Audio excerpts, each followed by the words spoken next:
todos los presentes. Agradecer muy especialmente a la embajadora Elena Felip por esta actividad del día de hoy. Hago propicio este momento para señalar que la doctora Elena Felip es también la directora del Centro de Estudios Internacionales y Diplomáticos del Paraguay, el CEIP, con el cual el CURI ha establecido muy recientemente un preacuerdo, un acuerdo marco de cooperación mutua para la realización justamente de intercambios de informaciones, de estudios, de llevar adelante actividades comunes. Entonces, desde ese punto de vista, embajadora, gran gusto de que esta sea la actividad inaugural de carácter académico que vamos a estar llevando adelante, ¿verdad? También agradezco a Gabriela Vidal, la doctora Gabriela Vidal, colega del CURI, del equipo de dirección, que va a estar a cargo de la conducción del conversatorio del día de hoy. Agradezco también a todos los participantes, en particular por su nacionalidad. Quisiera saludar a la embajadora, ex ministra de Relaciones Exteriores de Paraguay, la doctora Leila Rachid, que actualmente ocupa responsabilidades de alto nivel en el Comebol, lo cual va a producir una gran satisfacción en varios de los integrantes del CURI que son partidarios de los campeonatos que están en curso. Ella tiene ahí un rol muy importante, fue canciller y ha estado justamente propiciando este acuerdo con el CURI. También le agradecemos este tipo de actividad. El profesor, actual profesor en la Universidad de Washington, Diego Avente Brun, que nos dijo que iba a participar. Diego Avente Brun fue un embajador de Paraguay en el momento de la aprobación de la Carta Democrática. Seguramente Pablo Yenta lo recordará de esa oportunidad porque estaban presentes en Perú, en Lima, cuando se aprobó la Carta Democrática. Bueno, y otros colegas que están desde el exterior, de Narriguí, en la OEA, en Washington, en fin, Elio Tamburi en Nueva York, etc. A todos los amigos que sobre todo del exterior, y algunos con diferencia de horario, sobre todo algunos embajadores uruguayos que están con otros usos horarios, les agradezco enormemente que nos acompañen en el día de hoy. Dicho esto, Gabriela, dejo en tus manos la conducción de este conversatorio. Gracias, Juan Pablo. Bueno, buenas noches a todos. Para mí es realmente un placer hacer de presentadora en este conversatorio en representación del CURI y en especial también presentar a la disertante de hoy, a la ministra Elena Felip. Hoy la exposición se titula Política Internacional de Paraguay y su presencia en Latinoamérica, en el contexto latinoamericano. El objetivo de esta charla, de este encuentro, es conocer un poco más la posición internacional de Paraguay, especialmente desde el punto de vista académico. Para ello, la ministra Elena Felip Salazar será la expositora en su calidad de directora ejecutiva del Centro de Estudios Internacionales y Diplomáticos Benjamín Acebal. Antes de darle la palabra, los pongo al tanto de su currículum. Bueno, Elena ha tenido una variada e interesante actuación en su vida, comenzando como jefe de mesa Europa, Asia y África en 1993, primera secretaria de la Embajada del Paraguay en Francia, asesora del Grupo Río en 1997, coordinadora nacional alterna de foros regionales, directora de América, consejera de la Embajada de Paraguay en Canadá en el 2000, directora de negociaciones comerciales, directora general de política económica, ministra, embajada del Paraguay en la República Federativa de Brasil en el 2010, directora general de política bilateral en el 2017 y actualmente es la directora general de política multilateral. Los estudios realizados son, ella posee una licenciatura en Derecho y Ciencias Sociales en la Universidad Nacional de Asunción, un posgrado en estudios internacionales en la Escuela Diplomática Española, siendo su tesis Política Exterior del Paraguay en el proceso de transición democrática. También tiene una maestría en Planificación y Conducción Estratégica del Instituto de Altos Estudios Estratégicos, esto fue en el 2008, y su tesis fue Desafíos de la Industria Nacional en el Proceso de Globalización. Y la tesis de ascenso al rango de embajadora fue Iluminismo Americano, Doctrina Monroe y Destino Manifiesto, en el 2020. Bueno, Elena, cuando quieras, estamos esperando, ansiosos tu exposición. Gracias. Muchas gracias Gabriela, muchas gracias al CURI por esta invitación, ¿verdad? He sabido y reconocemos el prestigio que tiene el CURI y para nosotros realmente es un honor en poder participar en este evento, especialmente que nosotros estamos en la construcción de un centro, como por eso preferí también hacerlo en mi carácter de directora ejecutiva del Centro de Estudios Internacionales y Diplomáticos Benjamín Aceval, de alguna forma para así, entendiendo que hay un ámbito académico poder expresarme en algunos asuntos desde un punto de vista más académico, más personal, ¿verdad? Y sin entrar a detallar posiciones oficiales de nuestro país, a las que igualmente haré referencia, ¿no? Pero bueno, la idea y la solicitud entiendo que es con el ánimo de tener una mayor libertad de expresión y poder reflexionar juntos con respecto no solamente al contexto internacional, sino también a nuestra región, ¿verdad? En particular. Bueno, yo soy también profesora en la Academia Diplomática, así que invité a algunos alumnos que están conectándose también para asistir. Bueno, lo que quería comentar primero, como para situarnos y contextualizar un poco algunas características de la política exterior de Paraguay, que podría decir que son de carácter histórico, pero también un poco obedeciendo a una condicionante geográfica que tenemos en Paraguay, es un país sin litoral marítimo. Entonces, en este sentido, ¿verdad? Lo que hay unos rasgos característicos que podemos mencionar, ¿verdad? En nuestra política exterior es el del aislamiento, ¿verdad? El Paraguay tuvo periodos de un gran aislamiento internacional y también hay una característica marcante en nuestra política exterior, que es la política pendular que hemos sostenido en un momento dado, especialmente por tener esa situación de estar entre dos grandes vecinos como lo son Argentina y Brasil. Con el advenimiento de la democracia en los 90, ¿verdad? El golpe de Estado que se produce en Paraguay en el 89, lo que abrió es toda una nueva perspectiva en lo que sea y se inició un proceso, digamos, más bien de inserción en el campo internacional, en el escenario internacional.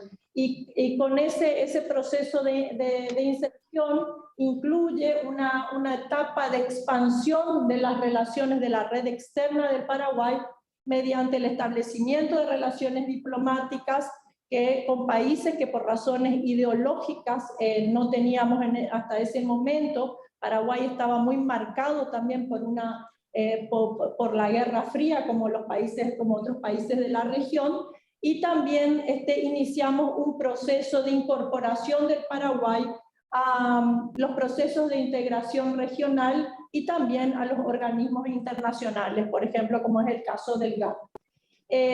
Precisamente cuando nos integramos al Mercosur en el 91, la idea y la propuesta de Paraguay para esa incorporación al Mercosur no tuvo, si bien tuvo sí alguna inspiración económica, fue fundamentalmente, la decisión fue tomada desde un punto de vista político, como para contar con credenciales democráticas que el país necesitaba en ese momento como para presentar una nueva imagen internacional.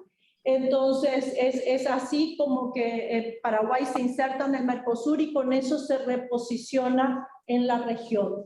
Asimismo, con la intención de fortalecer las agendas bilaterales, de lo que empezamos en esos momentos, 30 años atrás, a firmar estos acuerdos que son esos acuerdos clásicos de promoción de inversiones y también de comercio, de alguna forma para fortalecer los marcos jurídicos necesarios para encauzar nuestras relaciones bilaterales con países no solamente de la región, sino de otras regiones, especialmente con países europeos. Una característica también fundamental de ese periodo, ¿verdad? Del régimen de Stroessner, ¿verdad?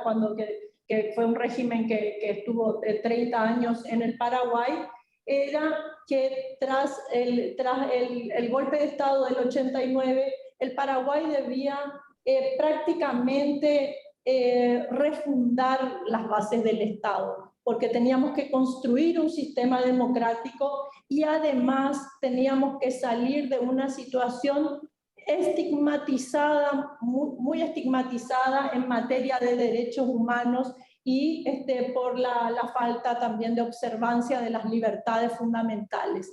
Entonces, sin exagerar, como decía, creo que lo que hicimos en ese proceso a nivel interno fue prácticamente una refundación del Estado y de hecho con la Constitución del 92 es una prueba fehaciente de ello. Y lo que intentamos con la convocatoria de una Asamblea Nacional Constituyente es contar con una constitución en la que también se pusieran limitaciones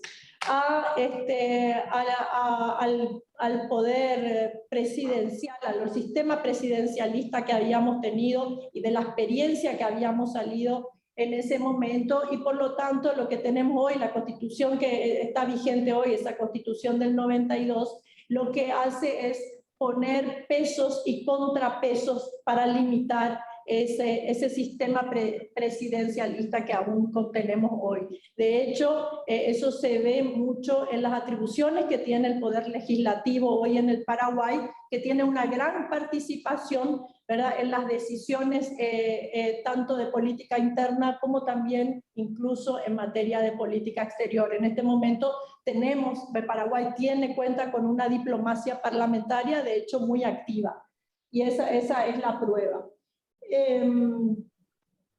Asimismo, si pudiera dar un ejemplo de cómo veníamos, de cómo con esa constitución tratamos de resolver una experiencia o no repetir la experiencia de la que veníamos de un régimen dictatorial, es que se puso también la prohibición de una reelección. Por lo tanto, en Paraguay hoy no existe una reelección, solamente hay un periodo presidencial, pero existe una imposibilidad de volver a presentarse a una nueva elección. Y eso se debe también a esa intención de que cualquier atisbo de autoritarismo esté controlado de la mejor manera posible.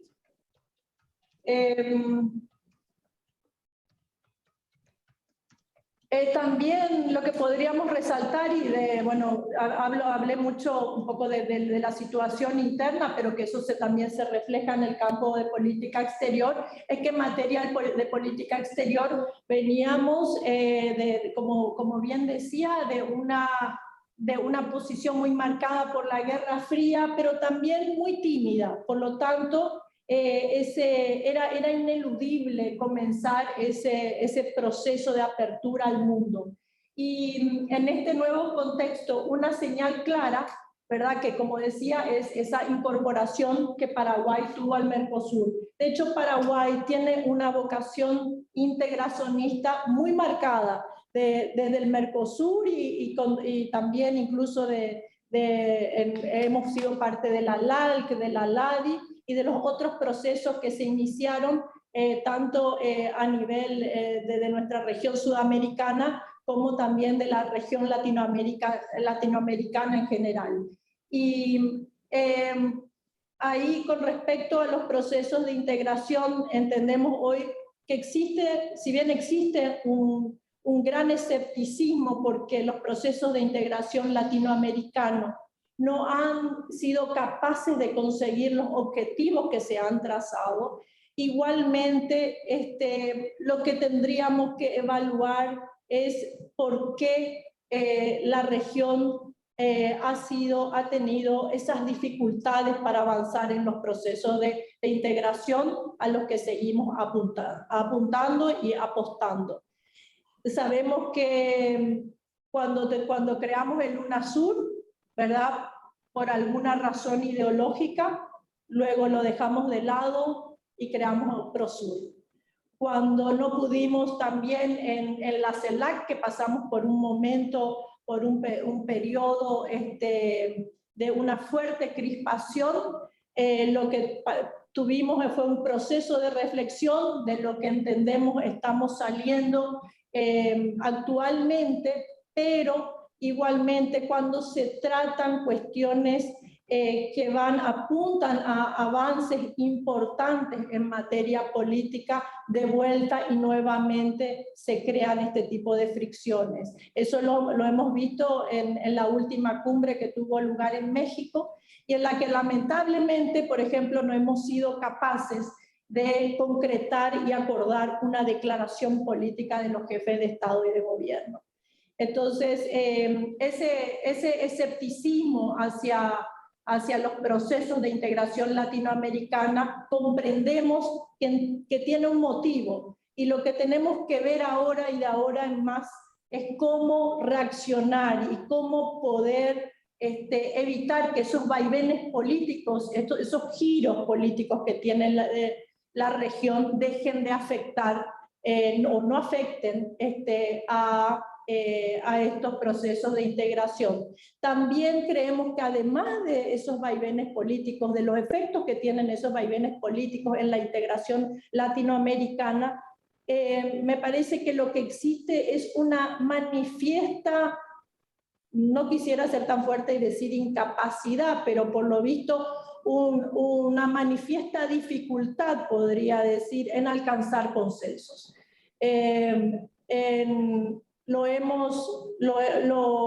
Realmente lo estamos viendo en muchos ámbitos, por eso quisiera hacer una alusión a eso, y en algunos sentidos también creo que existen diferentes criterios de lo que significa alcanzar un consenso hoy en la región, ¿verdad? Y lo hemos visto en diferentes ámbitos. Y hemos visto en una situación muy particular también, que es la situación de Venezuela, ¿verdad? Que es un divisor de aguas de la región, ¿verdad? Porque tenemos una región hoy muy polarizada desde el punto de vista político e ideológico, pero también muy polarizada por ciertos temas de la región, ¿verdad? Y ciertas cuestiones que se suscitan, como es el tema de Venezuela. ¿Qué pasó con Venezuela cuando no pudimos alcanzar un consenso en la OEA? ¿Verdad? Creamos el Grupo de Lima. Es decir, si tenemos una tendencia permanente a que cuando no resolvemos los problemas en los ámbitos que hemos creado para hacerlo, tenemos como salida crear nuevos esquemas de integración. Pero en el caso del Grupo de Lima no podríamos hablar de un esquema de integración, pero sí de un grupo que se formó con el ánimo de resolver una situación o una problemática de la región, derivada no solamente de la ilegitimidad de un régimen, sino también en los efectos que creó esta situación en materia de derechos humanos y en materia de esa diáspora venezolana que muchos países de la región que contamos con migrantes venezolanos conocemos muy bien.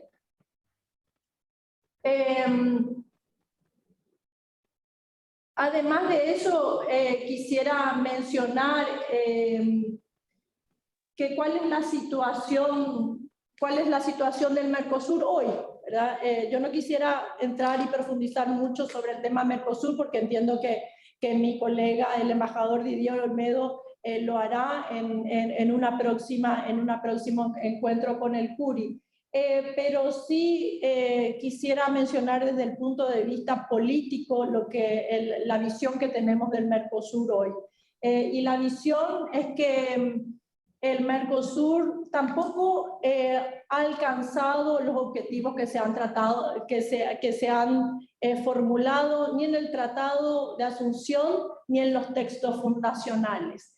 En un principio hablábamos de un mercado común del sur.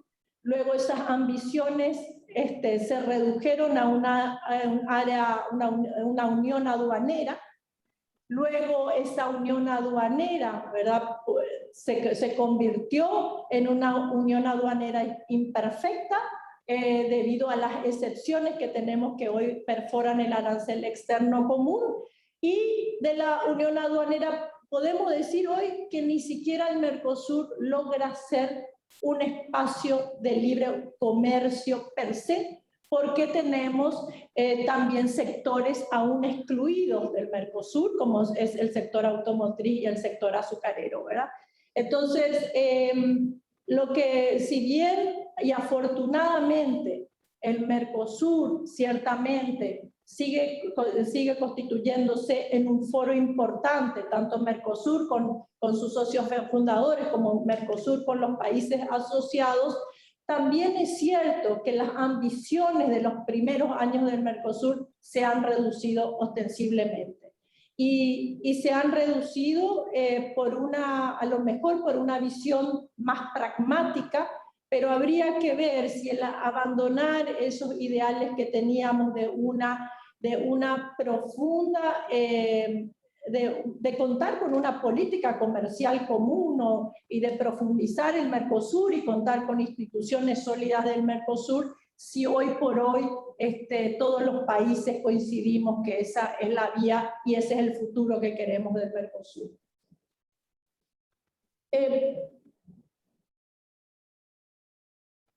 Luego,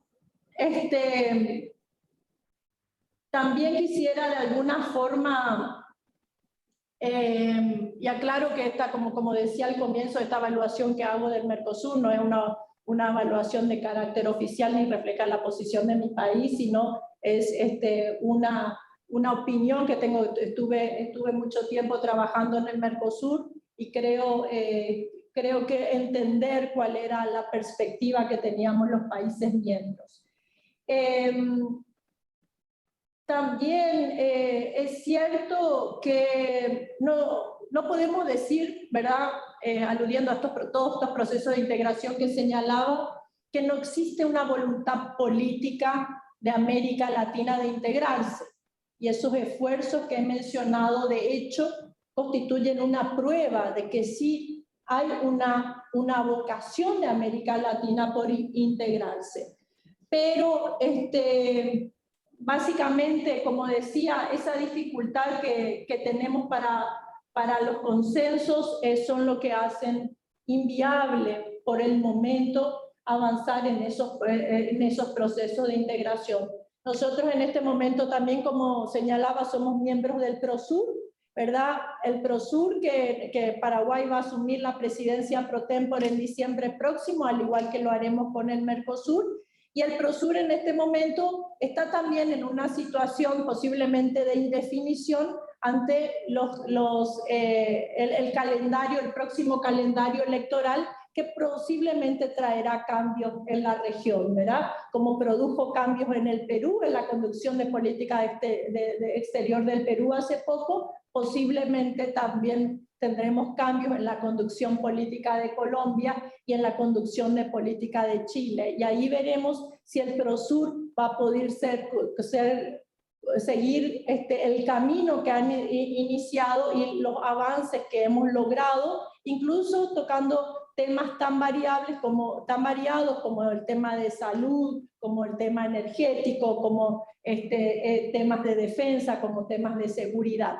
Pero bueno, como el calendario electoral en la región impacta directamente a estos foros. Veremos cómo prosigue el Prosur y si podemos seguir avanzando en esa integración.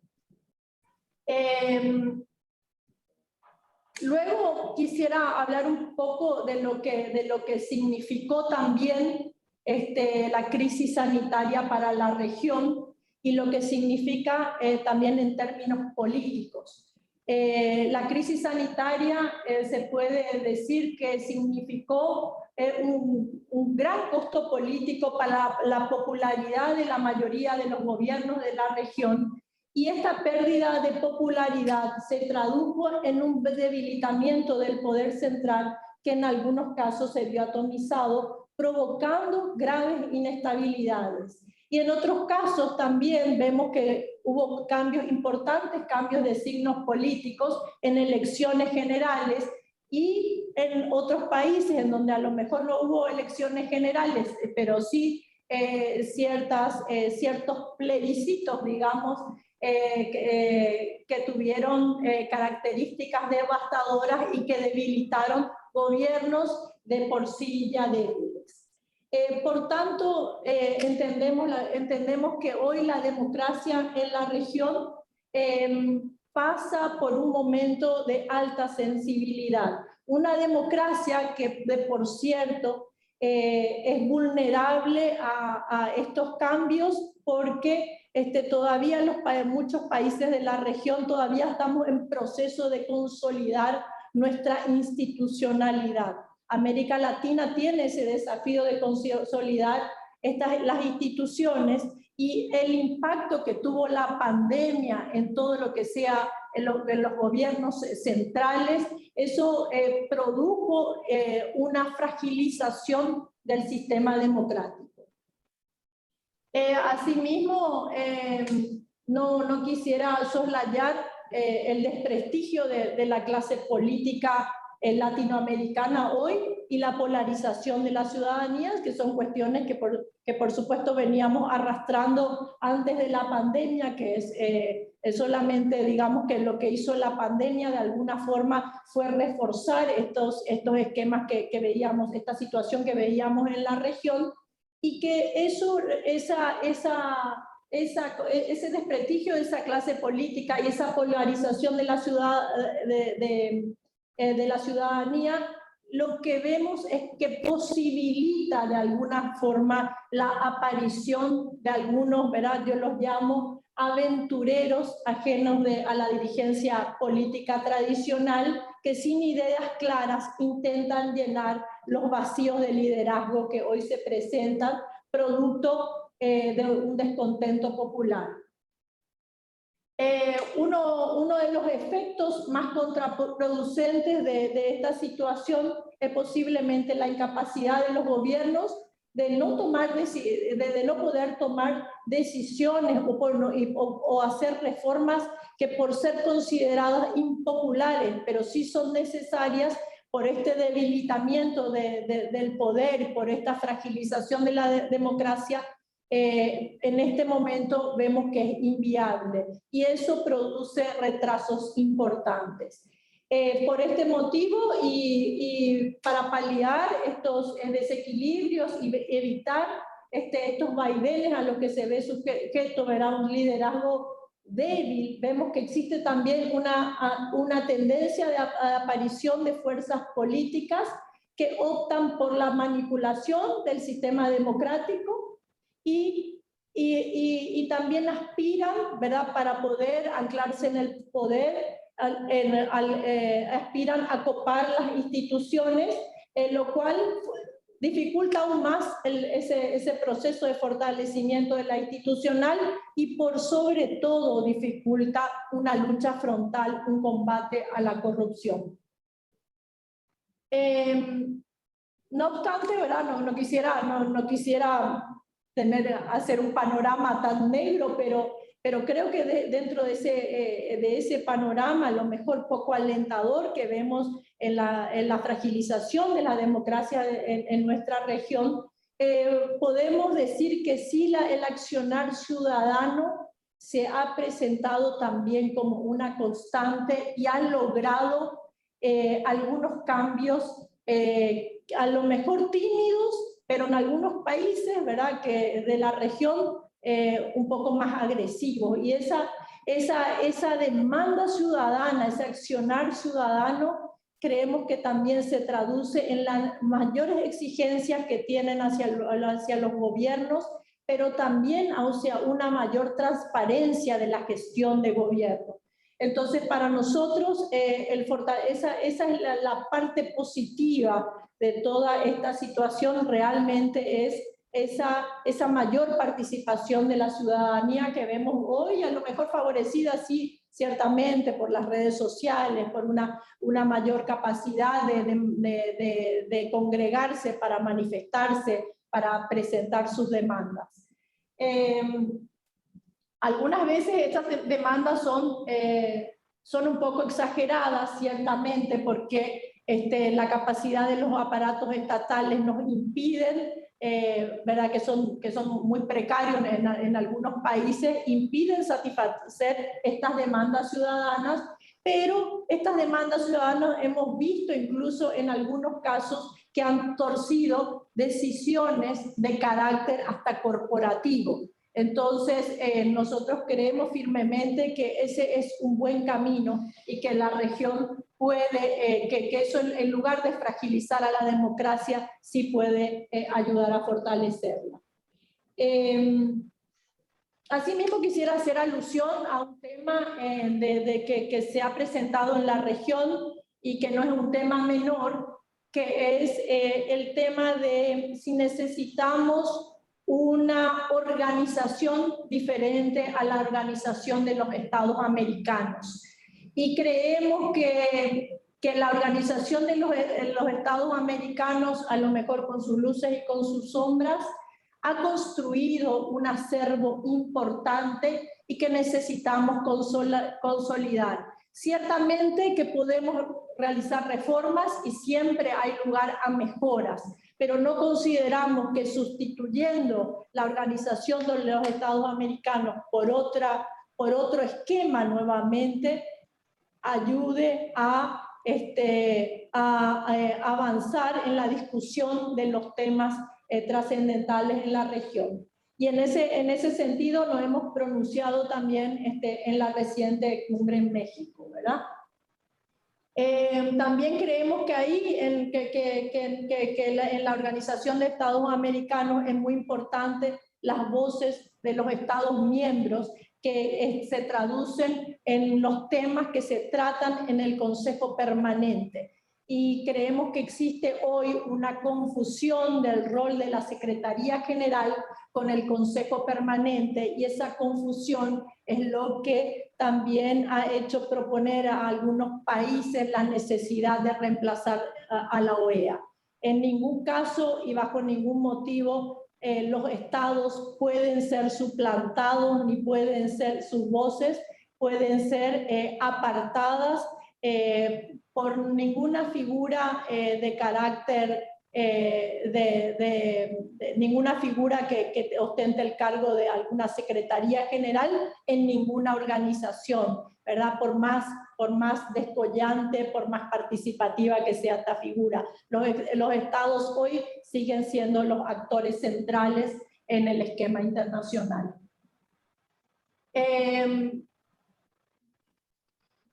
Yendo un poco más y apartándonos un poco más de lo que sucede en la región y yéndonos al contexto internacional, lo que quisiera mencionar también es que lo que vemos hoy en la región es que con el impacto del coronavirus lo que se ha dibujado es una nueva realidad geopolítica. Y en esta nueva realidad geopolítica proliferan muchas amenazas globales de cuestiones que van desde la seguridad internacional, los derechos humanos, la emergencia climática y las guerras comerciales. Y consideramos que estas amenazas globales también tienen mucho que ver con la inestabilidad de la primera potencia mundial, con ese creciente poderío de un poder emergente como el de la República Popular China, También vemos hoy una Rusia desafiante y de alguna forma una incertidumbre en el ámbito europeo. Una Europa que hoy, ¿verdad?, estamos en los albores de un cambio de gobierno importante en Alemania, que no es un actor menor y que creemos que también va a tener su incidencia y su impacto en la Unión Europea.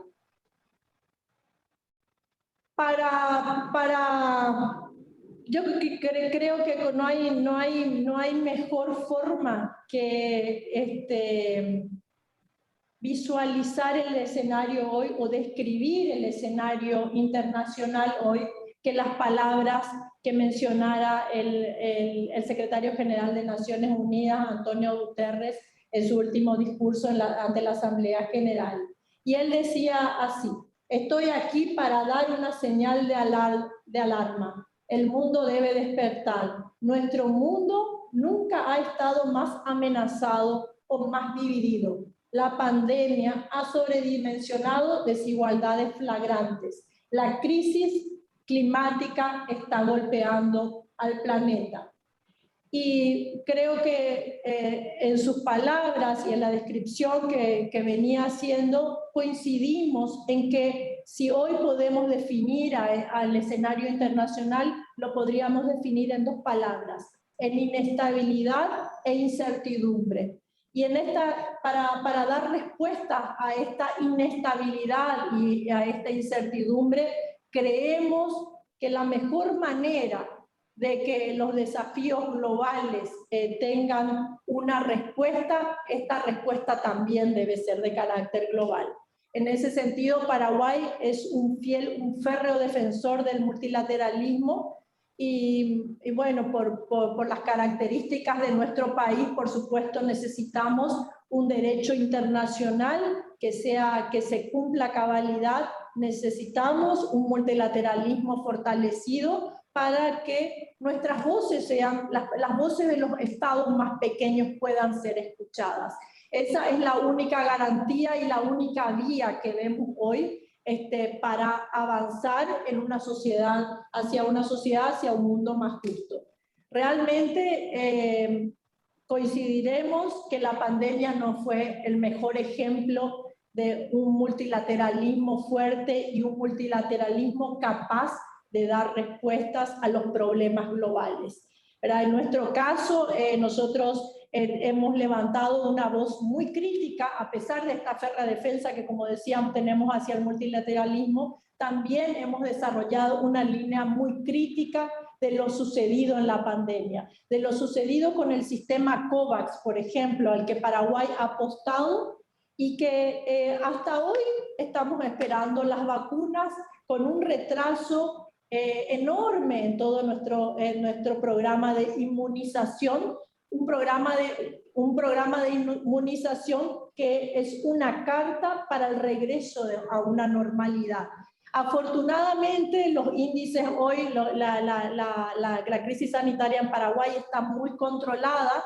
Hemos progresado, sí, bueno, hubo solidaridad de parte de muchos estados y no podemos quejarnos y tenemos palabras de agradecimiento hacia estados, incluso como el Uruguay, que nos han donado vacunas y también que nos han proveído de insumos necesarios en los momentos que más los necesitábamos. Pero sabemos que el sistema multilateral ha fallado. Y lo que tenemos que hoy es ver cómo una organización como la Organización Mundial de la Salud tiene que verse fortalecida, porque si sabemos algo es que esta no será ni la primera ni la última pandemia. Entonces, ¿cuál va a ser de ahora más el accionar y cómo vamos a fortalecer los mecanismos internacionales que tenemos para no repetir esta experiencia? Paraguay en ese sentido también ha apoyado y estamos en los inicios de la negociación, como todos sabemos, de un nuevo acuerdo, de un acuerdo que justamente internacional, que nos ayude a dar respuestas más eficaces en el caso de una nueva pandemia. También entre estos desafíos internacionales, por supuesto, no podemos dejar de mencionar el cambio climático. Hoy estamos casi en vísperas de una nueva COP, la COP26, de una nueva cumbre que va a ser en Glasgow, y ahí también creemos que en el caso de América Latina tenemos que tener una voz unida en materia de cambio climático. Históricamente el Paraguay, por supuesto, ha tenido una mínima contribución a todo lo que afecta el calentamiento global, pero sí estamos comprometidos como para avanzar en todo lo que sea antes que en mitigación, en la adaptación, ¿verdad? Pero para eso es necesario, sabemos que los países desarrollados tienen que comprometerse mucho más con lo que se había establecido del Acuerdo París, en el Acuerdo de París. Sabemos hoy que son creo que 6 países los que emiten el 86%, ¿verdad?, de las emisiones de gases. Y esos son actores claves que tienen que cumplir con sus compromisos internacionales para realmente tener avances efectivos en materia de cambio climático. Y igualmente quisiera mencionar, ¿verdad?, que así como el desarrollo sostenible se presenta como una política, la mejor política hoy para que nuestros países puedan desarrollarse, pero manteniendo y preservando sus recursos naturales, vemos hoy, y eso es en el caso de Paraguay, entiendo que también otros países que son productores de alimentos también tienen esa situación, que es que hay un gran escepticismo en todo lo que se refiere a desarrollo sostenible y la protección del medio ambiente. En muchos casos nuestros sectores productivos ven que ciertas medidas medioambientales son medidas que tienden más bien a impedir, ¿verdad?, que el comercio y a cerrar mercados. Entonces, esa es una situación que muchas veces nos obliga a los estados también a tratar de tener una gestión más eficaz, de que nuestros reclamos sean escuchados, para que así también poder mostrar resultados, ¿verdad?, al sector productivo y poder comprometerlos también en un desarrollo más sostenible. Con todo esto y dicho esto, quiero mencionar que también la posición de Paraguay con respecto en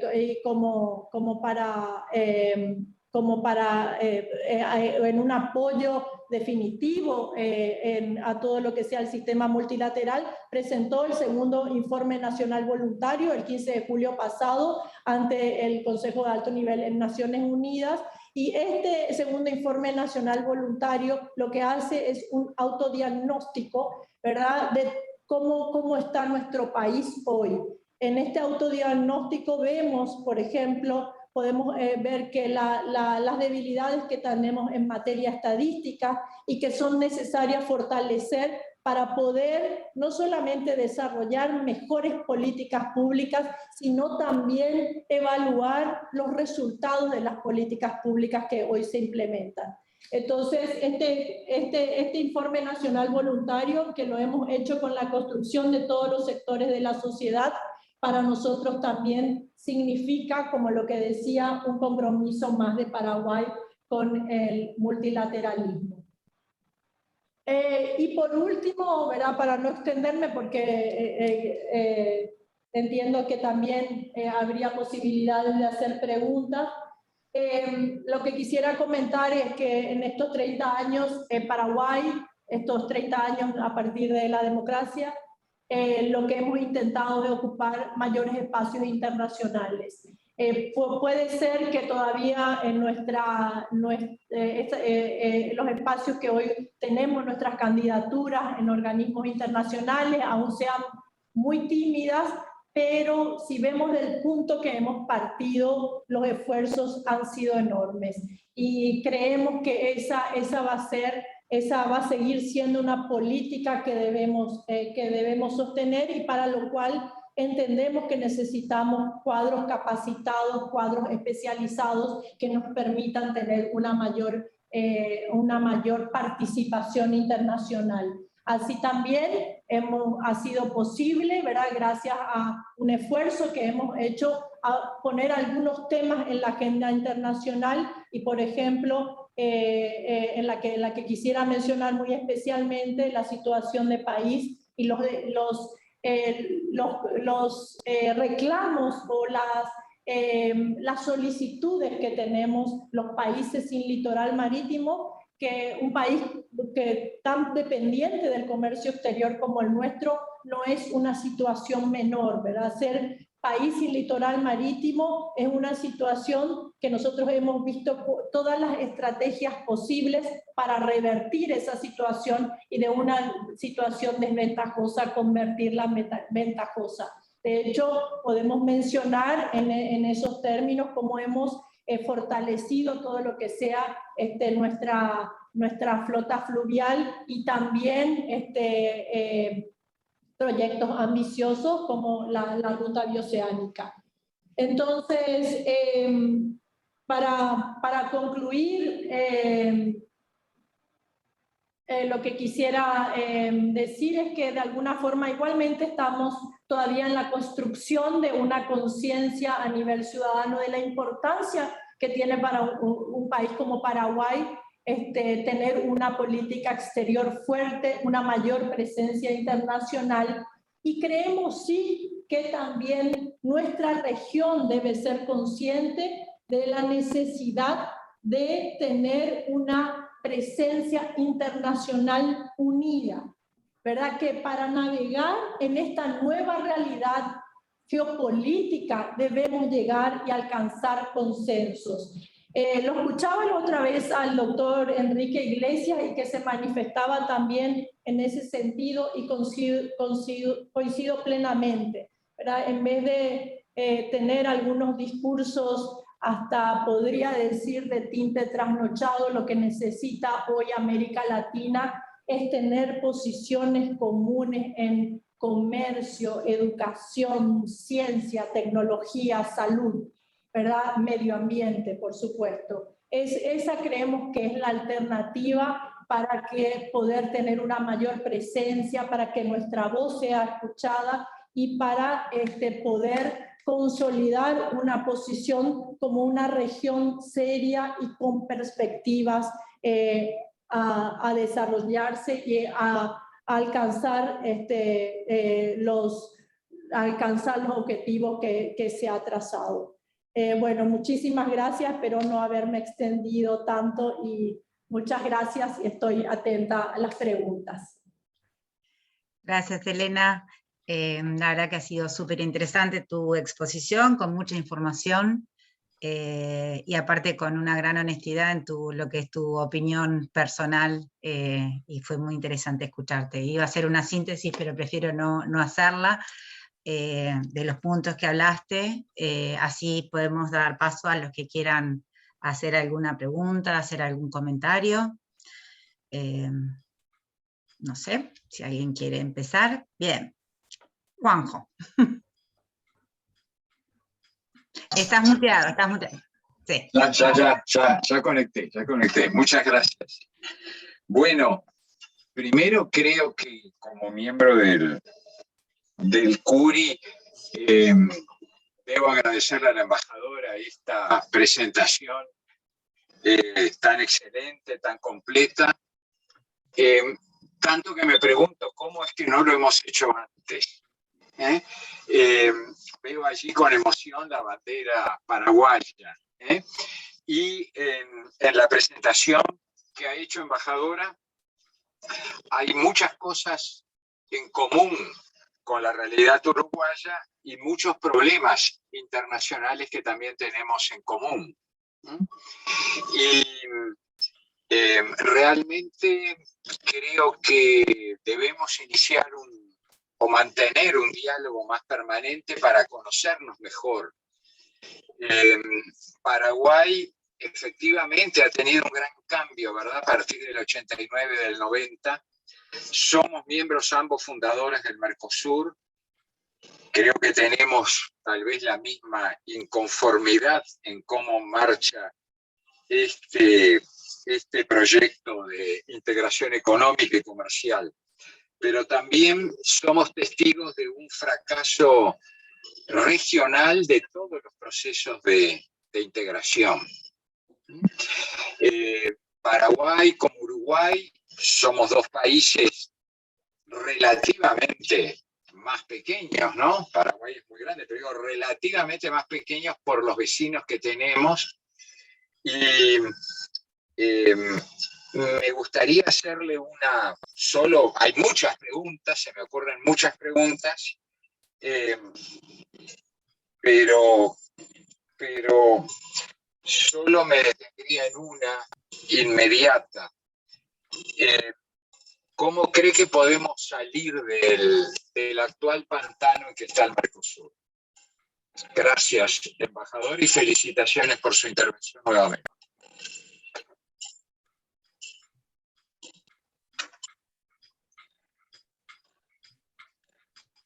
Sí, muchas gracias por la pregunta. Creo que voy a empezar con una respuesta negativa.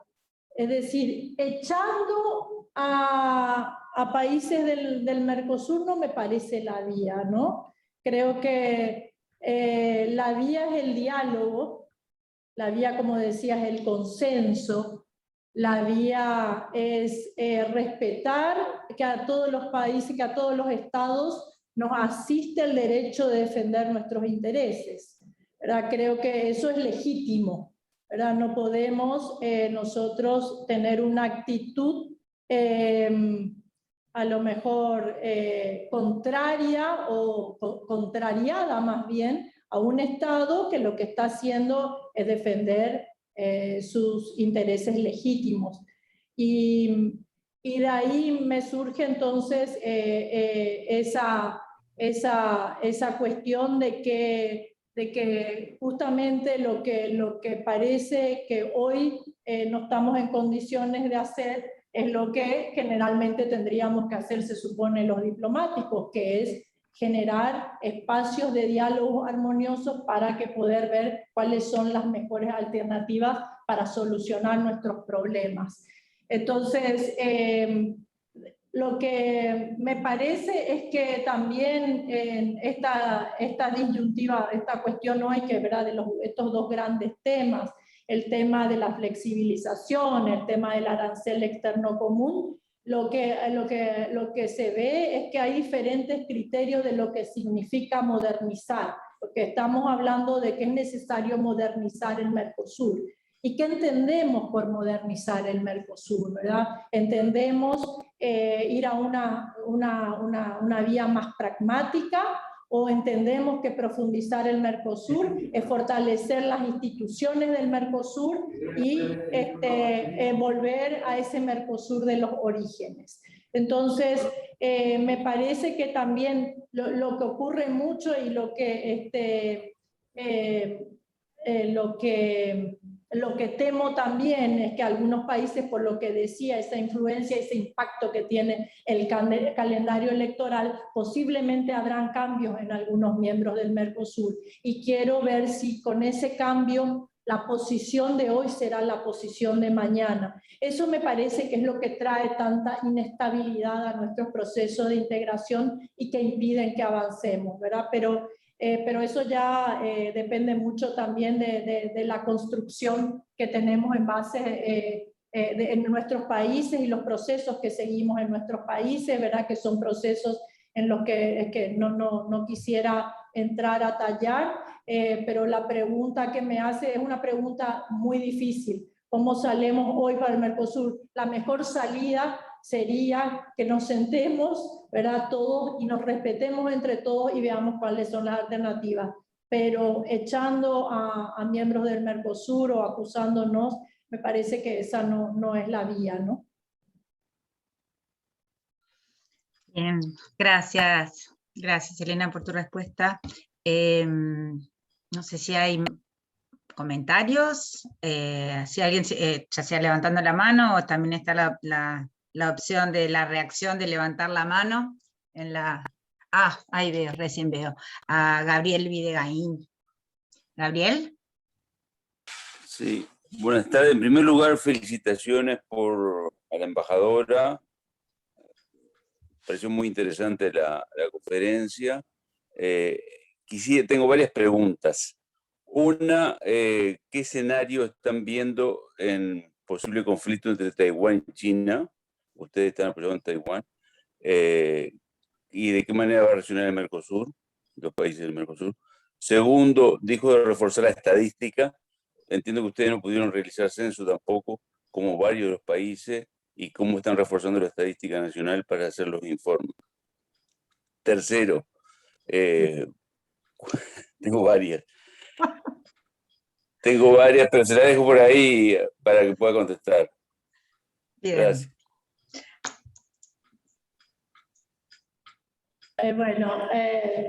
Empiezo por la más fácil, que es de las estadísticas.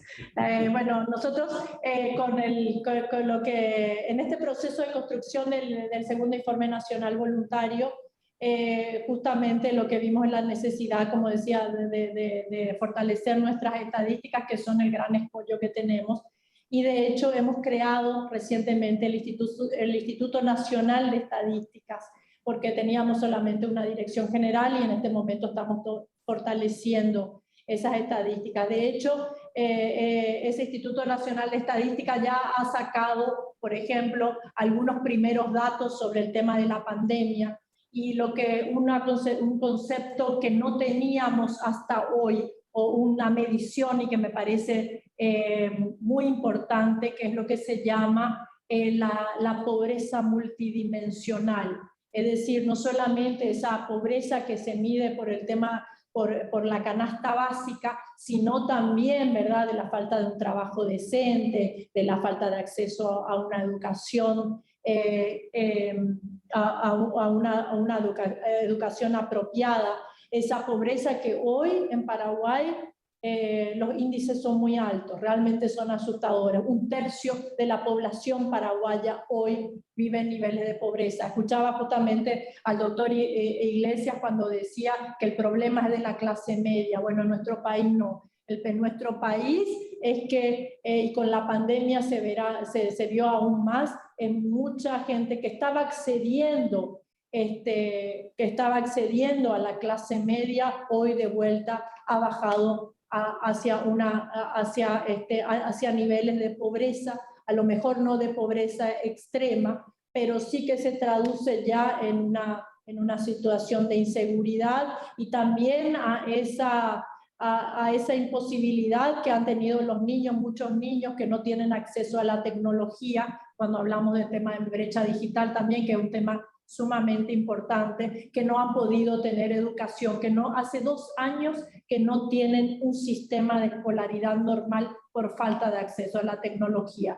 El Instituto Nacional de Estadística en ese sentido me parece que está haciendo una labor muy importante para que con esos números nosotros podamos desarrollar mejores políticas, y más aún cuando, bueno, con la pandemia a lo mejor no todo fue malo, ¿verdad? Y nos ha acelerado ciertos procesos, como por ejemplo el sistema de protección social. Paraguay, gracias a la utilización de plataformas digitales para los programas que se hicieron, programas de asistencia que se hicieron durante la pandemia, ha logrado entonces tener también un esquema mejor, unas plataformas mejores para distinguir cuál es la población vulnerable y cuál es la población que necesita un sistema de protección social mejor del que tenemos hoy. Ojalá tengamos en algún momento un sistema como el que tiene Uruguay. Con respecto a su pregunta sobre Taiwán y China, sí, Paraguay sigue con una postura de mantener su relacionamiento con Taiwán. Eso, como bien lo indicaba, teníamos una política que se había iniciado ya con ciertos relacionamientos a nivel internacional en la Guerra Fría, pero que eso subsiste hasta hoy. Y realmente en este momento con la actitud que ha tenido Taiwán con nuestro país en el tiempo de la pandemia, difícilmente vayamos a cambiar esa posición. Por supuesto que existen presiones internas, especialmente del sector productivo, que ve amplias ventajas en el mercado de China continental. Esas presiones son muy fuertes, esas exigencias son muy fuertes, y son también exigencias que hoy nosotros le hacemos a Taiwán en materia de apertura de mercados para poder justificar realmente esa decisión política que se ha adoptado. Consideramos que Taiwán tiene valores comunes con los nuestros, especialmente en lo que se refiere al sistema democrático, y de alguna forma, y la pregunta que yo tendría es más bien para ustedes, cómo ustedes ven,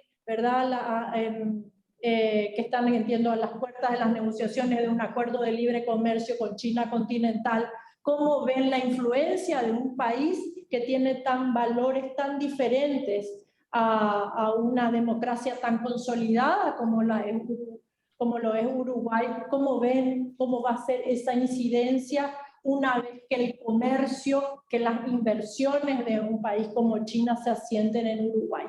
¿Verdad? Y hago esta pregunta porque esta fue una pregunta que se hacía. Yo estuve sirviendo 6 años en Canadá, y era una pregunta que se hacía a Canadá con respecto también al avance de China en el hemisferio norte. Entonces, por el momento nosotros vemos así la situación, y de hecho nos hemos mantenido, y posiblemente puede ser que una de las acciones de mayor coherencia en materia de política exterior que tenemos es esta posición con respecto a nuestro relacionamiento con Taiwán, que por el momento se mantendrá invariable. Espero haber contestado las preguntas. Gracias. Tengo a Juan Pablo, ahora a Pablo Yenta. No sé si alguien quiere contestar la pregunta que hacía Elena. Si alguien tiene algún comentario para hacer. Juan José, tú haces un comentario sobre eso entonces, y después hacemos las preguntas. Bueno, yo no me presenté embajadora, yo soy un embajador retirado, fui director de política de la Cancillería uruguaya, Juan José Arteaga, ¿no? Soy un embajador retirado.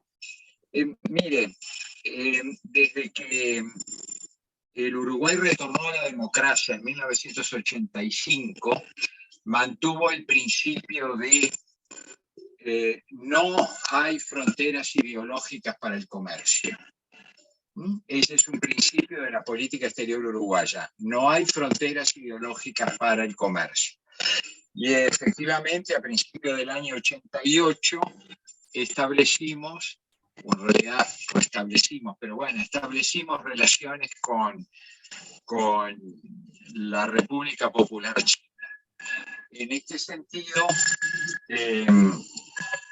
nosotros consideramos que debemos respetar la singularidad china, que viene de una experiencia y de una historia muy, muy distinta, ¿no? Esos son los dos pilares. No hay fronteras ideológicas en el mundo del comercio, y segundo, respetamos la singularidad del proceso chino. Gracias. Creo que con esto más o menos he respondido. Gracias. Gracias, Juan José. Juan Pablo. Sí, con mucho gusto. Bueno, me sumo a las felicitaciones y el agradecimiento a la señora embajadora. Estamos en un contexto académico, por lo tanto, justamente podemos hablar con mayores grados de libertad que lo que serían justamente posiciones diplomáticas oficiales, ¿verdad? En ese sentido, yo diría que esta es una primera actividad que tenemos con el Centro de Estudios Internacionales de Paraguay, y creo que tenemos muchos temas para seguir trabajando de forma conjunta. Por ejemplo, a mí me gustaría explorar de qué manera desde Paraguay se podría visualizar un fortalecimiento de lo que serían las relaciones paraguayas-uruguayas, no solo en la parte directamente diplomáticas, sino también en otras dimensiones que nos pudieran dar una fortaleza mayor para muchos de los objetivos que nos planteaba la disertante. Cómo poder fortalecer el multilateralismo, sea a nivel regional como a nivel mundial. No solo el tema de la Organización Mundial de la Salud, sino un ayornamiento mucho más profundo del sistema multilateral de las Naciones Unidas, ¿verdad? ¿Cómo podríamos imaginar, la embajadora hizo referencia al canal bioceánico, o sea, cómo buscar otras vías? Tenemos en común todo el desafío de la hidrovía, para referirnos a cosas concretas. A Uruguay nos interesa de gran manera poder tener la relación más estrecha posible, por ejemplo, en la utilización en común de las aguas de esa hidrovía y de nuestros puertos al servicio de Paraguay, y permitirle a Paraguay una adecuada salida al mundo.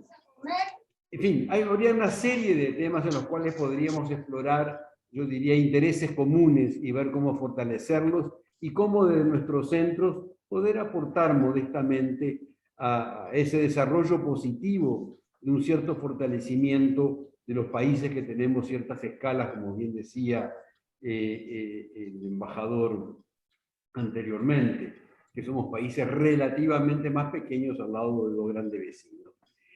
Lo que yo agregaría en este clima de libertad, de reflexión y de intercambio amistoso de opiniones, si Paraguay estaría en condiciones, con interés, por ejemplo, de sumarse al esfuerzo uruguayo de, sin romper el Mercosur, sin plantear para nada el retiro de ningún miembro del Mercosur, sí explorar un ayornamiento del modus operandi del Mercosur. Cómo tener un ayornamiento justamente de muchas medidas que a veces, yo diría, con el mejor de los propósitos se visualizaron con resoluciones de consenso o de mayoría muy calificada, pero que la realidad demuestra que hay que buscar caminos distintos, porque no podemos seguir repitiendo los mismos modus operandi si pretendemos tener logros diferenciados, ¿verdad?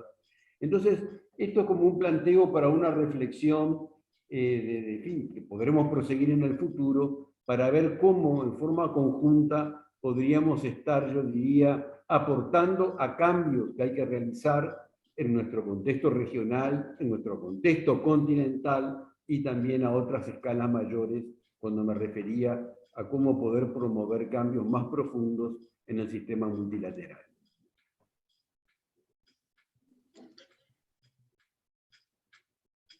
Sí, yo no sé si ustedes me ven porque yo perdí la imagen. Te vemos. Sí, sí, muy bien, la vemos muy Te bien. vemos. Sí. Me aguardan un momentito, voy a ver si puedo, porque no los estoy viendo. Un momentito, pero sí escuché la pregunta. Un segundito, por favor. Sí.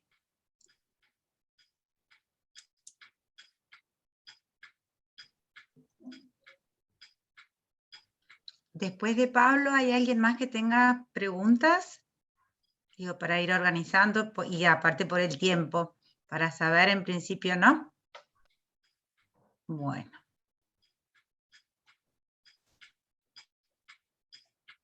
Acá me vienen a ayudar.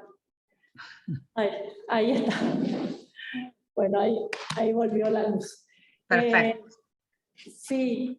¿Cómo podemos ayudar, cómo podemos más bien trabajar conjuntamente con Uruguay? De hecho, bueno, las relaciones que tenemos con Uruguay son de carácter histórico, ¿no? Y ahora hay mucha presencia uruguaya también en materia de inversiones, ¿verdad? Justamente en esa región, en donde que la región del Chaco, en donde está la ruta bioceánica, ahí contamos con importantes inversiones de Uruguay. Esas inversiones son, por supuesto, en materia de producción agrícola y ganadería. Sin embargo, considero que para mí sería fundamental el aporte de Uruguay, es más en otras áreas, ¿verdad? Si pienso en Uruguay, pienso más en el área de educación, pensaría más en estas áreas, en el sector académico, y también en ese trabajo que ha hecho Uruguay en todo lo que sea institucionalidad, ¿verdad? En esa consolidación institucional, en esa fortaleza institucional que tiene el Uruguay, y como decía, incluso en lo que se refiere a todo un sistema de protección social. Una sociedad, la uruguaya es una sociedad mucho más igualitaria que la nuestra, ¿no? Y que el gran desafío hoy de Paraguay es justamente una brecha de desigualdad que en lugar de ir acercándose se va profundizando cada vez más. Eso se refiere mucho a nuestra estructura económica, que posiblemente en la que tiene que haber grandes cambios. El sector agrícola es un sector muy importante, pero como saben también es un sector que no genera mucho empleo, y nosotros hoy necesitamos más empleo porque tenemos una inmensa población joven, ¿verdad? Hablamos mucho del bonus demográfico en Paraguay, pero creo que en líneas generales es muy poco lo que estamos haciendo por los jóvenes, porque, como decía, especialmente existe una gran preocupación, ¿verdad? Y eso de muchos intelectuales paraguayos y referentes de la sociedad civil, especialmente preocupaciones sobre el sistema educativo de Paraguay hoy. Teníamos una gran deficiencia en materia de salud, ¿verdad? Que de alguna forma esta pandemia nos hizo acelerar procesos como para paliar deficiencias que arrastrábamos por décadas. Pero creo que hoy sí podemos hablar de un sector realmente en que podríamos trabajar con Uruguay y ver y buscar soluciones y cuáles serían las alternativas, es el sector educativo. Creo que Uruguay haría un enorme aporte para trabajar tanto en el campo no solamente de educación primaria y secundaria, sino de una educación universitaria de nivel, ¿verdad? Ese sería un campo a explorar. Y también en todo lo que sea en el sistema sanitario, seguro que también, y el sistema de protección social. Es decir, para mí sería interesante explorar más que el campo del comercio, sino limitarnos al campo de comercio, inversiones, sabemos lo importante que son, pero trabajar con Uruguay más de cerca en estos otros campos. Creo que tenemos mucho potencial y mucho que explorar por ahí. Bien, gracias, Elena. Ahora el doctor Pablo Yenta es el que estaba en la lista y no tengo nadie más en principio. Cualquier cosa me avisan. Gracias, Gabriela. Muy breve, porque ya estamos bastante pasados de la hora. Señora embajadora, muchas gracias. Un gusto. Le agradezco también en nombre del CURI, sobre todo la sinceridad de su intervención, que sí, tal vez sea que no estamos tan habituados en el medio, pero le agradezco mucho. Mire, muy concreto, a partir de su reflexión sobre la necesidad de modernización del Mercosur, y bueno, y claro que no tenemos nunca muy claro cómo hacerlo, pero sabemos que hay que hacerlo. Y sumándome a lo que decía Juan Pablo, de que como la ley de física, si uno reúne los mismos elementos en las mismas circunstancias, va a obtener necesariamente, inevitablemente, los mismos resultados. Si le parece que no sería la vía de ir explorando o ir posicionando la necesidad de ir generando instancias pequeñas de supranacionalidad que le diera una eficiencia, una certeza y una franqueza mayor al desarrollo institucional del Mercosur. Gracias. Una línea supranacional. En nuestro caso, nosotros constitucionalmente estamos habilitados para ir a esquemas de supranacionalidad bajo ciertas condiciones. creo que hay un país que tiene otro tipo de limitación, que es el Brasil, ¿verdad? Por eso es que nunca la supranacionalidad, siempre se habló del Mercosur como un esquema intergubernamental. Pero sí creo que me coincido en que la vía es el fortalecimiento de las instituciones del Mercosur, ¿verdad? Tenemos instituciones del Mercosur que hoy, por hoy lo que están teniendo son incluso hasta graves problemas financieros. Entonces, difícilmente esas instituciones puedan cumplir con los cometidos para los cuales han sido creadas. Y me parece que, bueno, esa cuestión del fortalecimiento institucional del Mercosur, como decía, se abandonó esa idea en alguna época, porque justamente no había coincidencias en qué manera profundizar y la conveniencia de tener estructuras más importantes.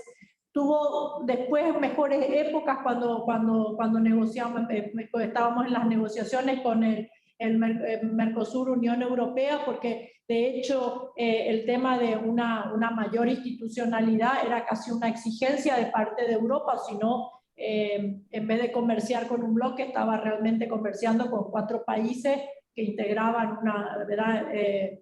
una unión, pero eso, y ahí de alguna forma se volvió. Paraguay siempre fue muy proclive al tema de profundización y al tema de fortalecimiento de la institucionalidad del Mercosur.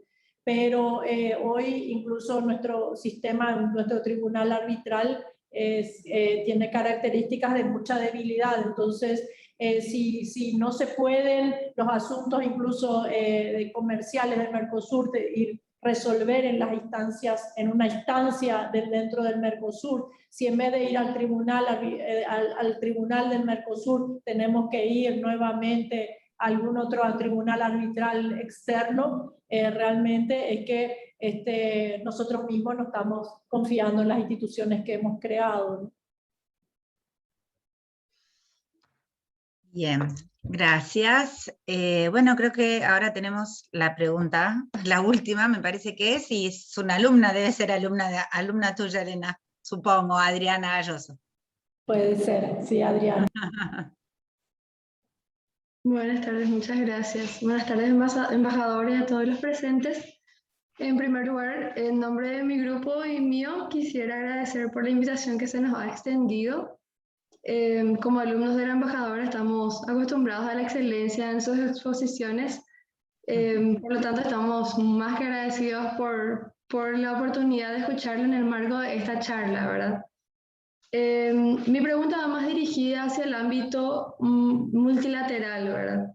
Considerando las fallas que había mencionado el sistema COVAX, ¿qué podría hacer el Paraguay para garantizar el funcionamiento del multilateralismo desde la posibilidad, ¿verdad?, del Paraguay?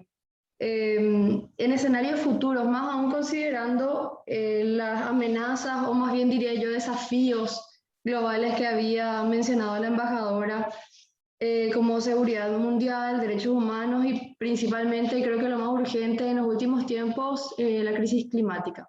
Muchas gracias. Muchas gracias. Gracias, Adriana, por tus palabras.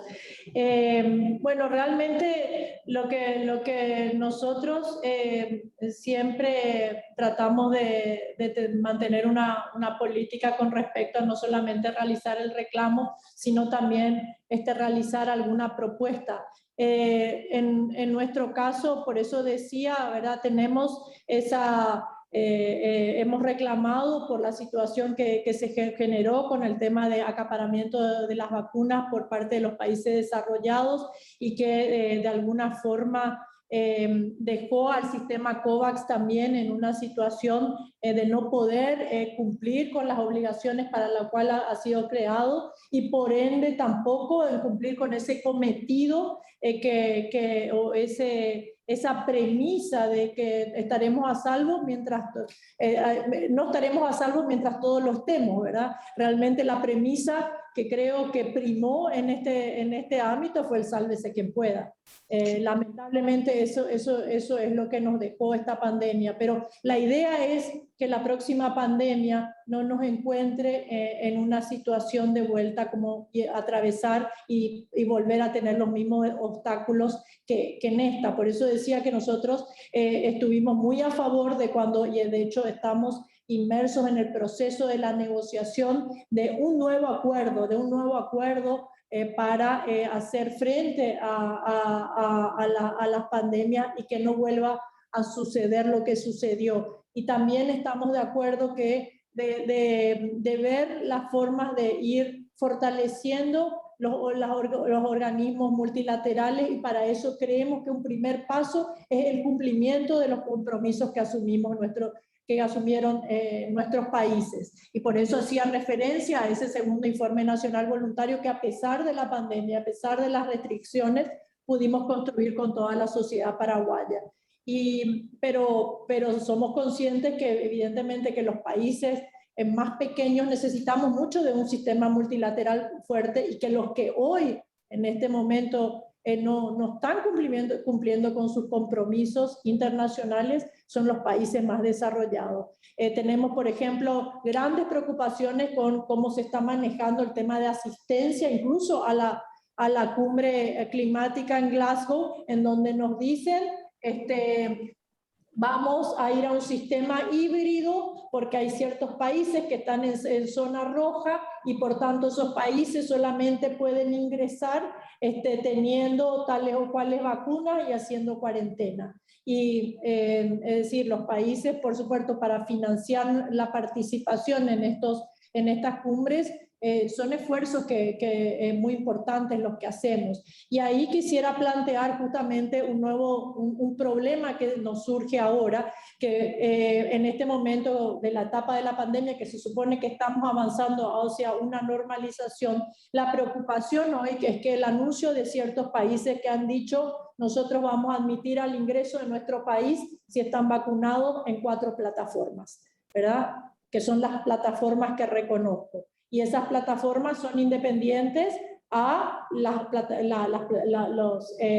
vacunas que están reconocidas por la Organización Mundial de la Salud. Entonces, siguen prevaleciendo, ¿verdad? Las disposiciones nacionales sobre los esquemas multilaterales. Y esa es una preocupación que nosotros vamos a hacer, de hecho, vamos a poner en el tapete para posibilitar el libre tránsito. Nosotros tenemos, al igual que Uruguay, me imagino muchos estudiantes estudiando en Europa, ¿verdad? Y que luego no tengan restricciones porque no están vacunados con tal o cual vacuna, no puedan ir a cumplir con las exigencias de sus estudios, ¿verdad? Que eso pueda ser un impedimento. Ya no hablo del turismo o del comercio, pero sí en el plano educativo nosotros estamos empezando a tener serios reclamos de estudiantes que no pueden ir a los países en donde han iniciado sus estudios porque esos países no les reconocen las vacunas las vacunas que se le han puesto en Paraguay, ¿verdad? Porque nosotros utilizamos diferentes plataformas, ¿verdad? Y eso, ¿no? Y aparte, ese reconocimiento de la vacuna no se refiere, entendemos bien, a razones científicas, sino son a razones políticas.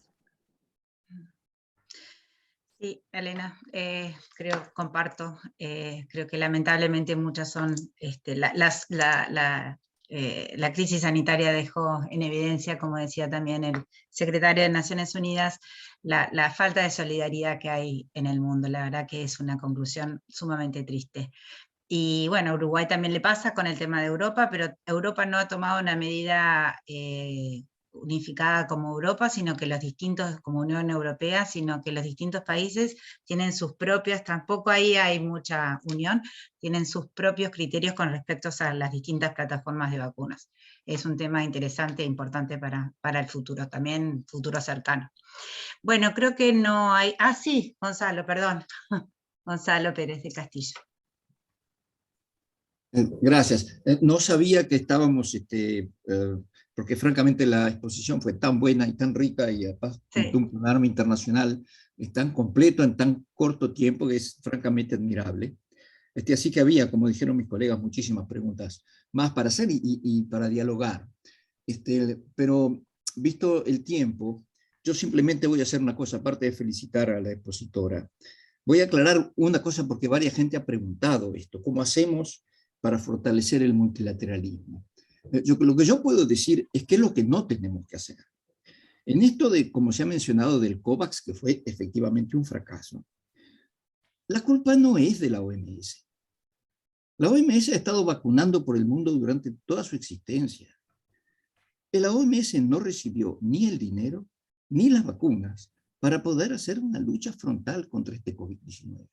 Entonces, la primera cosa que nosotros tenemos, no quiero decir que con esto esté libre de culpas, sí quiero decir que los principales responsables porque el sistema haya fracasado han sido quienes no le proveyeron a la Organización Mundial de la Salud el dinero y las vacunas para poder hacer lo que es su cometido esencial. Entonces, yo les puedo decir lo que no hay que hacer. Lo que no hay que hacer cuando sucede una cosa de estas es atacar inmediatamente al sistema multilateral, porque con eso lo que estamos haciendo es debilitándolo aún más. Eso es todo lo que quería decir, porque no la quería dejar pasar. Creo que no nosotros, al igual que el Paraguay, muchas de las cosas que dijo el embajador las podríamos haber dicho nosotros. Era como si estuviera hablando un uruguayo. Pero esa es una. Nosotros como países chicos lo que tenemos que hacer es impedir que cuando pase una cosa como estas, el que se lleve la culpa es la Organización Mundial de la Salud, las Naciones Unidas, como si la culpa fuera exclusivamente de ellos. Y la culpa es de que a estos organismos no se le da la fuerza para poder cumplir con sus cometidos esenciales. Era eso nomás, Gabriel, una aclaración. Sí, también son nuestra garantía, ¿no? Para que precisamente los países chicos podamos tener quien nos defienda, ¿no? Es un tema de larga discusión y charla. Bueno, creo que no hay más preguntas, así que lo que queda es realmente, Elena, agradecerte lo súper interesante que ha estado, una información riquísima, realmente también la honestidad de tu opinión personal, queda claro que es tu opinión personal. Y bueno, creo que nos ha pasado a nosotros el tiempo volando, tenemos siempre, como te decía, somos bastante estrictos con los tiempos, pero bueno, nos hemos extendido de más, y han quedado un montón de preguntas porque todos quedaron con ganas de seguir preguntando, pero bueno, si no, se hace demasiado largo. Así que bueno, y con envidia de tus alumnos, que vemos deben ser unas clases excepcionales. Así que bueno, muchísimas gracias, Elena, pronto, bueno, esperemos que esto se siga, ya tenemos dentro de 15 días otro, ya te paso a ti, Juan Pablo, para que hagas la clausura, pero bueno, esperemos que las relaciones entonces con Paraguay a través del CURI y las relaciones diplomáticas sean más intensas, las académicas con ustedes. Gracias, Elena. Muchísimas gracias, Gabriela, y muchísimas gracias por este espacio. La verdad que sí, resulta altamente interesante poder tener un espacio en donde hablar también en confianza para ver cuáles son también, de alguna forma, cuando estamos muy sujetos a agendas oficiales, eso nos impide reflexionar juntos sobre las cuestiones que nos preocupan a todos, ¿verdad? Y lo que decía Gonzalo recientemente sobre el tema de si achacar al multilateralismo, a una organización multilateral, cuando son los países que no aportaron lo suficiente o no cumplieron con esos compromisos. De hecho, lo que queda una sensación, y voy a ser muy franca en eso también, por ejemplo, en la población paraguaya, es que los organismos internacionales nos imponen agendas externas, pero al momento de la verdad no nos ayudan porque están muy lejos de nuestra realidad. Entonces, esa es una lectura, así que lamentablemente nosotros tenemos que día a día tratar de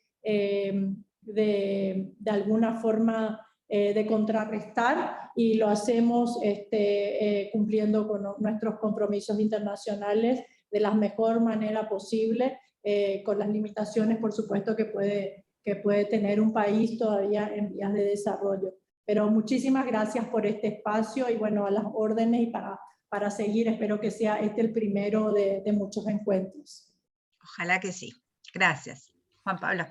Sí, antes de agradecer a la expositora, quiero hacer un agradecimiento muy especial a las personas del CARI, o sea, que es para no ser la señora embajadora debe conocer muy bien, los centros hermanos del CURI, que son el CARI en Argentina y CEBRI en Brasil, que han estado presentes, muy en especial, no sé si todavía continúa, vi que Martín Pineiro, que es el responsable del sector agropecuario en el CARI, estuvo presente desde el principio, así que un agradecimiento muy especial a ellos que nos han acompañado en esta noche. Por supuesto, un agradecimiento nuevamente al CEID como tal, como centro, por haber, yo diría, habilitado este espacio que evidentemente procuraremos ampliar y profundizar. En ese sentido, el 14 de octubre tendremos la exposición del embajador Didier César Olmedo Adorno, embajador de Paraguay ante la ALADI y el Mercosur, que estará exponiendo sobre Paraguay en la región del Mercosur y su inserción en el comercio internacional, oportunidad que nos permitirá justamente profundizar algunos de los temas abordados en la noche de hoy. Simplemente lo dejo anotado para un próximo diálogo porque creo que lo amerita. Quisiera complementar lo que decía el embajador Juan José Arteaga. Nosotros en Uruguay tenemos una profunda confianza, pero no somos ingenuos y creemos que a la par del desarrollo de acuerdos comerciales tenemos que seguir fortaleciendo y desarrollando lo que son nuestros valores esenciales en materia de democracia, de derechos humanos, de libertad y de pluralismo político. Y por lo tanto, unas serán las esferas de comercio, otras serán las esferas de relacionamiento cultural y político.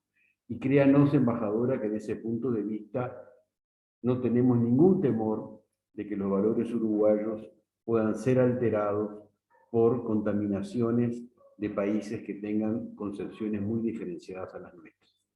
Pero como no somos ingenuos, trabajaremos también intensamente para que esos valores perduren y no tengan menoscabos o erosiones. En fin, solo me resta agradecerle nuevamente a usted y al centro, renovando nuestro interés en poder perseverar y profundizar estas relaciones. Y un gran agradecimiento a los más de 47, 49 personas que nos estuvieron acompañando en la noche de hoy. Y a ti, Gabriela, un agradecimiento también en particular por la conducción tan adecuada en la noche de hoy. A todos que tengan una muy buena noche, que pasen muy bien y nos estamos viendo a la brevedad. Gracias, buenas noches. Gracias, Saludos para todos. Chao, Hasta chao. luego. Gracias.